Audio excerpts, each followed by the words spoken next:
Hi all, welcome to football arena. അടുത്ത world കപ്പിലേക്കുള്ള ദൂരം ഇപ്പോൾ കുറഞ്ഞുകൊണ്ടിരിക്കുകയാണ്. അടുത്ത മാസം 18-ാം തീയതിയാണ് കാർലോ ആഞ്ചലോട്ടി ബ്രസീലിന്റെ സ്ക്വാഡ് പ്രഖ്യാപിക്കുക.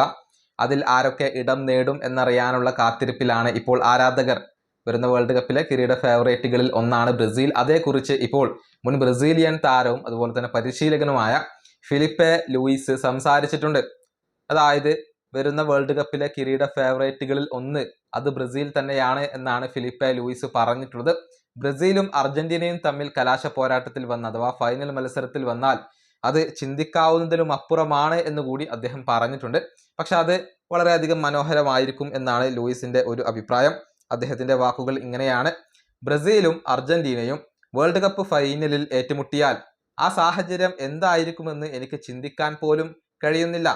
പക്ഷെ അതൊരു മനോഹരമായ നിമിഷമായിരിക്കും. അതിനെക്കുറിച്ച് ചിന്തിക്കുക എന്നുള്ളത് തന്നെ വളരെ പ്രയാസകരമാണ്. ബ്രസീൽ കിരീടം നേടുമെന്ന് പല ആളുകളും വിശ്വസിക്കുന്നില്ല. എന്നാൽ ലോകത്തിലെ ഏറ്റവും മികച്ച 5 താരങ്ങളെ നമ്മൾ തിരഞ്ഞെടുത്താൽ അതിൽ 2 പേർ ബ്രസീലിൽ നിന്നുള്ളവരാണ്.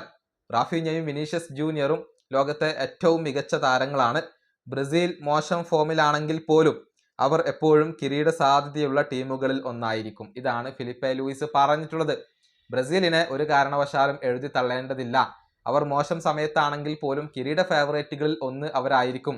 കിരീടം നേടാൻ കഴിയുന്ന ഒരു ടീം ബ്രസീലിനുണ്ട് എന്നൊക്കെയാണ് അദ്ദേഹം ഇപ്പോൾ വ്യക്തമാക്കിയിട്ടുള്ളത്. ഏതായാലും ബ്രസീലിനെ മുന്നിൽ നിന്നും നയിക്കേണ്ട ഉത്തരവാദിത്തം അത് വിനീഷ്യസ് ജൂനിയർക്കും റാഫീഞ്ഞക്കുമാണ്. രണ്ടുപേരും ക്ലബ്ബുകളിൽ നടത്തുന്ന പ്രകടനം ബ്രസീലിന്റെ ജേഴ്സിയിൽ പുറത്തെടുക്കേണ്ടതുണ്ട്. നെയ്മർ ജൂനിയർ കൂടി ഉണ്ടെങ്കിൽ ബ്രസീലിനെ സംബന്ധിച്ചിടത്തോളം അത് ഇരട്ടി ശക്തി പകരുന്ന ഒരു കാര്യമായിരിക്കും. ഈ വീഡിയോ അവസാനിപ്പിക്കുന്നു. അടുത്തൊരു വീണ്ടും കാണാം.